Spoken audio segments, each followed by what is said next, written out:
নমস্কার। মধ্যমগ্রাম নৃত্যবিতান প্রযোজিত নাটক নাট্যশাস্ত্র কথা। মহাবিশ্বে মহাকাশে মহাকালো মাঝে, মহাবিশ্বে মহাকাশে মহাকালো মাঝে আমি মানব একাকী ভ্রমি বিষয়ে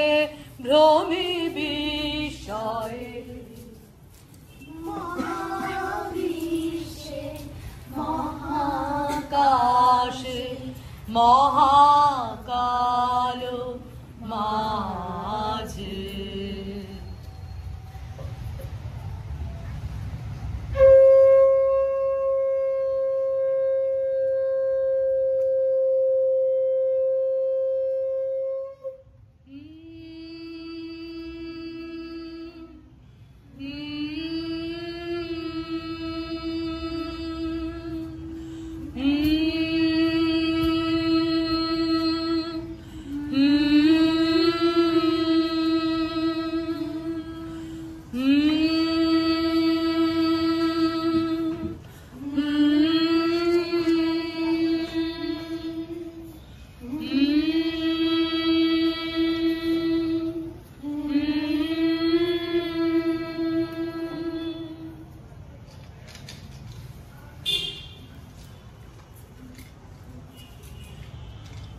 নাট্যশাস্ত্রের রচয়িতা প্রজাপতি ব্রহ্মার জয় হোক।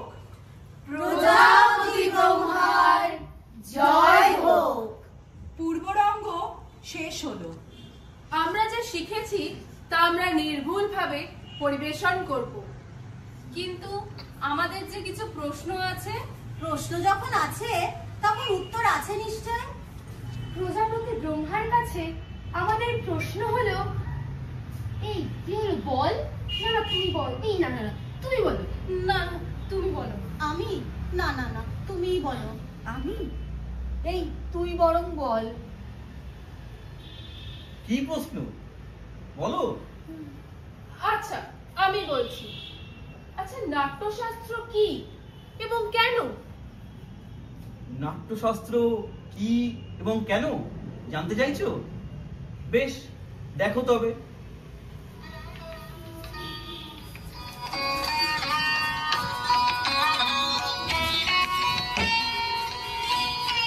ও মা, কত প্রজাপতি! আমার ওটা চাই। না না, আমার ওটা চাই।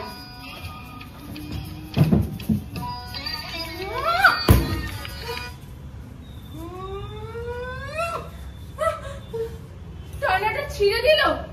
হিংসা!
হিংসা, লোভ, ক্রোধ এসবের থেকে মুক্তি দেয় পঞ্চম শাস্ত্র,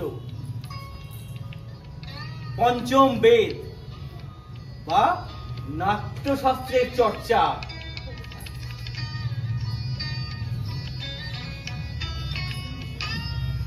তোমরা জানো ঋগ্বেদ, সামবেদ, যজুর্বেদ এবং অথর্ববেদ এই 4 বেদের সমন্বয় হলো পঞ্চম বেদ। পাঠ আমরা শিখি ঋগ্বেদ থেকে, সঙ্গীত আমরা পেয়েছি সামবেদ থেকে, অভিনয় আমরা পেয়েছি যজুর্বেদ থেকে, আর নবরস আমরা পেয়েছি অথর্ববেদ থেকে। পঞ্চম বেদ অর্থাৎ নাট্যশাস্ত্রের চর্চাই আমাদের প্রকৃত মানুষ করে তোলে এবং মুক্তি দেয়। পঞ্চম বেদ অর্থাৎ নাট্যশাস্ত্র চর্চায় আমাদের প্রকৃত মানুষ করে তোলে এবং মুক্তি দেয়।